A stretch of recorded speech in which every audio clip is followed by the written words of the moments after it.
നമസ്കാരം. മലയാളി വാർത്തയിലേക്ക് സ്വാഗതം. ഗൂഡല്ലൂരിലേക്കുള്ള വിനോദയാത്രയ്ക്കിടെ കാട്ടുതേനീച്ചയുടെ കുത്തേറ്റ മലയാളി യുവാവ് മരിച്ചു. വടകര സ്വദേശി 25-കാരനായ സാബിറാണ് മരിച്ചത്. ഒപ്പമുണ്ടായിരുന്ന 26-കാരനായ സുഹൃത്ത് ആസിഫിനെ ഗുരുതര പരിക്കുകളോടെ മേപ്പാടിയിലെ ആശുപത്രിയിൽ പ്രവേശിപ്പിച്ചു. സൂചിമല വിനോദസഞ്ചാര കേന്ദ്രത്തിലെ കൂറ്റൻ പാറക്കെട്ടിനടുത്തുനിന്ന് ഫോട്ടോ എടുക്കുന്നതിനിടെയാണ് തേനീച്ചക്കൂട്ടം ആക്രമിച്ചത്. മലമുകളിലെ കാട്ടുതേനീച്ചക്കൂട്ടിൽ പരന്നു വന്നിടിച്ചതോടെ തേനീച്ചക്കൂട് ഇളകിയെന്നാണ് പ്രദേശവാസികൾ പറയുന്നത്. സാബിറിനെ തേനീച്ചക്കൂട്ടം പൊതിഞ്ഞതോടെ ഒപ്പമുണ്ടായിരുന്നവർ നിസ്സഹായരായി ഓടിമാറി. കുത്തേറ്റ് സാബിർ നിലത്ത് വീണു. ഗൂഡല്ലൂരിൽ നിന്ന് അഗ്നിരക്ഷാസേന എത്തി തീപ്പന്തം കത്തിച്ച് തേനീച്ചക്കൂട്ടത്തെ മാറ്റിയാണ് സാബിറിനെയും പരിക്കേറ്റ ആസിഫിനെയും ആശുപത്രിയിലേക്ക് മാറ്റിയത്. സാബിറിന്റെ ശരീരമാസകലം തേനീച്ച പൊതിഞ്ഞ നിലയിലായിരുന്നു. ദിവസങ്ങൾക്ക് മുൻപാണ് വിദേശത്തായിരുന്ന സാബിർ നാട്ടിലേക്ക് എത്തിയത്. കാട്ടിലൂടെ മണിക്കൂറുകൾ നീണ്ട യാത്ര. ചെന്നെത്തുന്നത് കുന്നിൻ ചെരുവിൽ. ചുറ്റിനും പച്ചപ്പ്, തണുത്ത കാറ്റ്. താഴെ ഗൂഡല്ലൂർ പട്ടണം. ഊട്ടിയിലേക്കുള്ള വഴിയിലെ പ്രധാന ആകർഷണമായ സൂചിമലയിലേക്കുള്ള യാത്ര ആരും മറക്കാറില്ല. കോഴിക്കോട് വടകര വെള്ളിയാട് സ്വദേശിയായ ആസിഫിനും സിനാനും ആ യാത്ര പക്ഷേ നഷ്ടത്തിൻ്റെതായി മാറുകയായിരുന്നു. ആടിയും പാടി ഒപ്പമുണ്ടായിരുന്ന ഉറ്റ സുഹൃത്ത് സാബിറിന് നഷ്ടമായ യാത്ര. ചൊവ്വാഴ്ചയാണ് സാബിറും സുഹൃത്തുക്കളുമായി വടകരയിൽ നിന്ന് ഊട്ടിയിലേക്ക് യാത്ര തിരിച്ചത്. ഗൾഫിൽ നിന്ന് 3 വർഷത്തിനു ശേഷം നാട്ടിൽ പെരുന്നാൾ കൂടാനെത്തിയ സന്തോഷമെല്ലാം ആ യാത്രയിലുണ്ടായിരുന്നു. ബുധനാഴ്ചയാണ് മൂവരും സൂചിമലയിലെത്തുന്നത്.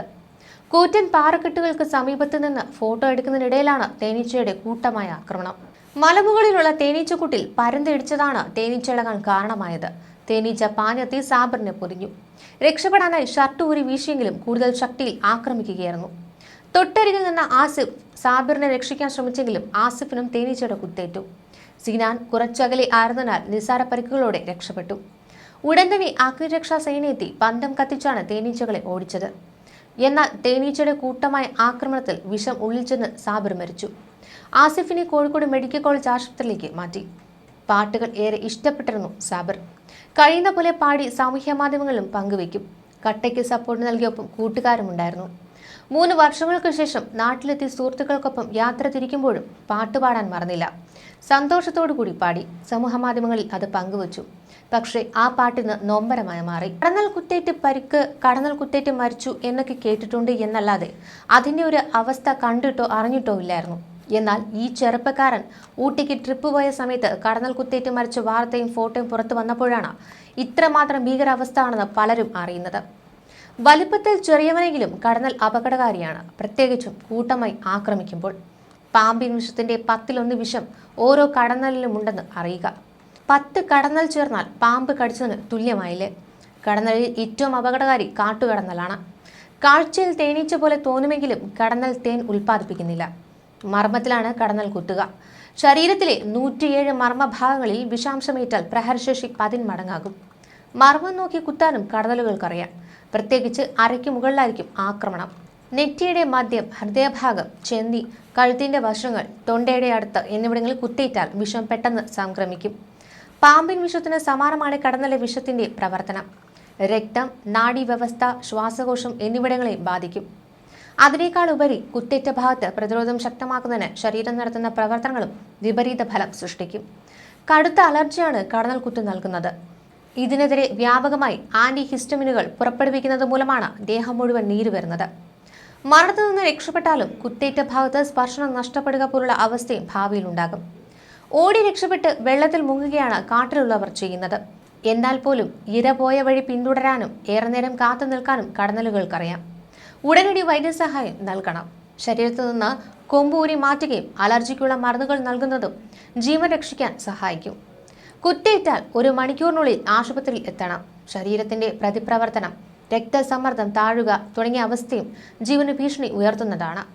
വിഷത്തേക്കാളേറെ അലർജിയാണ് കടന്നൽ കുത്തേറ്റുള്ള മരണത്തിന് വഴിയൊരുക്കുന്നത്. ശരീരത്തിൽ പ്രവേശിക്കുന്ന കടന്നൽ കൊമ്പിനെതിരെ ശരീരം പ്രവർത്തിക്കും. ദേഹത്തിന് പുറത്ത് കാണുന്നത് പോലെ അകത്തും നീര് വ്യാപിക്കും. രക്തക്കുഴലുകൾ അടക്കം നീര് വന്ന് തടിക്കുന്നതോടെ ശ്വാസമുട്ടൽ അനുഭവപ്പെടും. ഇതാകും മരണകാരണമാവുകയെന്നും ഡോക്ടർമാർ പറയുന്നുണ്ട്. കൂട്ടമായി കടന്നലുകൾ ആക്രമിക്കുമ്പോൾ ശരീരമാകെ അലർജി വ്യാപിക്കും. കുത്തേറ്റാൽ രക്തസമ്മർദ്ദം താഴുകയും ഹൃദയത്തെ ബാധിക്കുകയും ചെയ്യുന്നത് മരണകാരണമാകും. ഇത്തരം കേസുകളിൽ ഒരു കടന്നൽ കുത്തേറ്റാലും മരണം സംഭവിക്കാം. കടന്നലിന് മുന്നേ സർക്കാർ ഏജൻസികൾ കൈമലർത്തുന്നുണ്ട്. അഗ്നിശമന സേനയ്ക്കോ പോലീസിനോ വനം വകുപ്പിനോ കടന്നലിനെ നേരിടാൻ പരിശീലനം പോലുമില്ല. നിയമപരമായി അവയെ ഉപദ്രവിക്കാനും പാടില്ല. എന്നാൽ കടന്നൽ കൂടി കണ്ടെത്തിയാൽ ഇപ്പോൾ അഗ്നിശമന സേനയുടെ സഹായം തേടുന്നത് പതിവായിട്ടുണ്ട്. മുൻപ് രാത്രികാലങ്ങളിൽ ആദിവാസികളുടെ സഹായത്തോടെ കത്തിച്ചു കളഞ്ഞിരുന്നു. ചില സ്ഥലങ്ങളിൽ അഗ്നിശമന സേന ശക്തിയായി വെള്ളം ചീറ്റിച്ചു കൂട് നശിപ്പിച്ചു കളയുന്നുണ്ട്. സന്ധ്യയ്ക്കാണ് ഓപ്പറേഷൻ കടന്നൽ നടപ്പാക്കുന്നത്. പൊതുവെ ചലനശേഷി കുറവായ റാണി ഈച്ച ജലപ്രവാഹത്തിൽ ചത്തുപോകുന്നതോടെ കടന്നൽക്കൂട്ടം മറ്റു സ്ഥലങ്ങളിലേക്ക് പോകുമെന്നാണ് പറയപ്പെടുന്നത്. അലർജി മൂലമുള്ള റിയാക്ഷനാണ് കടന്നലിന്റെ കുത്തേറ്റാൽ മരണകാരണമാകുന്നത്. കടന്നലുകൾ കുത്തിയാൽ ഒരു വിഷമാണ് ശരീരത്തിലെത്തുന്നത്. വിഷവസ്തു എത്തുമ്പോൾ ശരീരത്തിന്റെ സ്വാഭാവിക പ്രതിരോധമുണ്ടാകും. ഇതുവഴി ശ്വാസതടസ്സം, ശബ്ദം നഷ്ടപ്പെടൽ, നെഞ്ചിൽ നീർക്കെട്ട്, ഛർദി എന്നിവ ഉണ്ടായി മരണം സംഭവിക്കാം. ശ്വാസകോശം, ഹൃദയം തുടങ്ങി ആന്തരികാവയവങ്ങളെ ബാധിച്ച് അവയുടെ പ്രവർത്തനം തകരാറിലാകാനും കഴിയും. ആരോഗ്യ പ്രശ്നങ്ങളില്ലാത്തവർക്ക് 1-2 കുത്തു കിട്ടിയാലും അത് ഗുരുതരമാകാറില്ല. എന്നാൽ മറ്റ് ആരോഗ്യ പ്രശ്നങ്ങളും അലർജിയുമുള്ളവർക്ക് കടന്നലിന്റെ കുത്തേറ്റാൽ മരണകാരണമായേക്കാം. കൂടുതൽ അളവിൽ കുത്തേൽക്കുന്നതും സ്ഥിതി ഗുരുതരമാക്കും. കടന്നലിന്റെ കുത്തേറ്റാൽ ഉടൻ കുത്തേറ്റ ഭാഗം വെള്ളം ഉപയോഗിച്ച് നന്നായി കഴുകണം. ശേഷം കുത്തേറ്റ ഭാഗത്ത് ഐസ് വയ്ക്കണം. എത്രയും വേഗം ആശുപത്രിയിൽ എത്തിക്കണം. ചിലരിൽ കടന്നലിന്റെ കുത്തേറ്റ് 12 മണിക്കൂർ കഴിഞ്ഞ ശേഷമാകും ഗുരുതരമായ ആരോഗ്യ പ്രശ്നങ്ങൾ ഉണ്ടാവുക. കടന്നലിന്റെ കുത്തേറ്റ് നിൽക്കുന്ന സ്ഥലത്ത് ചിലർ മഞ്ഞൾ, ടൂത്ത് പേസ്റ്റ്, തേൻ എന്നിവ പുരട്ടുന്നതായി കണ്ടിട്ടുണ്ട്. എന്നാൽ ഇതിന് ശാസ്ത്രീയ അടിത്തറയില്ല. തേനീച്ചയും പല്ലിയും കുത്തുന്നത് സാധാരണ സംഭവമാണ്, പ്രത്യേകിച്ച് ചൂടുള്ള മാസങ്ങളിൽ ഔട്ട്ഡോർ പ്രവർത്തനങ്ങളൊക്കെ വർദ്ധിക്കുമ്പോൾ. ഈ കുത്തുകൾ തമ്മിലുള്ള വ്യത്യാസങ്ങൾ മനസ്സിലാക്കുക, അവയുടെ ലക്ഷണങ്ങൾ തിരിച്ചറിയുക. എങ്ങനെ ചികിത്സിക്കണമെന്ന് അറിയുന്നത് അസ്വസ്ഥത കുറയ്ക്കുന്നതിനും ഗുരുതരമായ സങ്കീർണതകൾ തടയുന്നതിനും നിർണായകമാണ്. തേനീച്ചയും പല്ലിയും കുത്തുന്നത് സാധാരണ കുത്തുന്ന സ്ഥലത്ത് ഉടനടി വേദന, ചുവപ്പ്, വീക്കം എന്നിവയ്ക്ക് കാരണമാകും. മറ്റ് സാധാരണ ലക്ഷണങ്ങളും ഉൾപ്പെടാം. പ്രതിവിധിയായി baking soda paste. Baking soda ഒരു ചെറിയ അളവിൽ കലർത്തി പേസ്റ്റ് രൂപത്തിലാക്കി കുത്തുന്ന സ്ഥലത്ത് പുരട്ടുക. ബേക്കിംഗ് സോഡ വിഷത്തെ നിർവീര്യമാക്കാനും പ്രകോപനം കുറയ്ക്കാനും സഹായിക്കും. ഇനി ആപ്പിൾ സിഡർ വിനെഗറോ വൈറ്റ് വിനാഗിരിയോ കുത്തിയ ഭാഗത്ത് പുരട്ടുന്നത് വിഷത്തെ നിർവീര്യമാക്കാനും വേദന കുറയ്ക്കാനും സഹായിക്കും. ആന്റി ഇൻഫ്ലമേറ്ററി ഗുണങ്ങൾക്ക് പേരുകേട്ട തേൻ ചർമ്മത്തെ ശമിപ്പിക്കാനും സുഖപ്പെടുത്താനും കുത്തുന്ന ഭാഗത്ത് പുരട്ടാം. കറ്റാർ വാഴ ചെടിയിൽ നിന്നുള്ള ജെല്ലിന് ചർമ്മത്തെ തണുപ്പിക്കാനും ശാന്തമാക്കാനും കഴിയും. ഇത് ചൊറിച്ചിൽ, വീക്കം എന്നിവയിൽ നിന്ന് ആശ്വാസം നൽകുന്നതാണ്.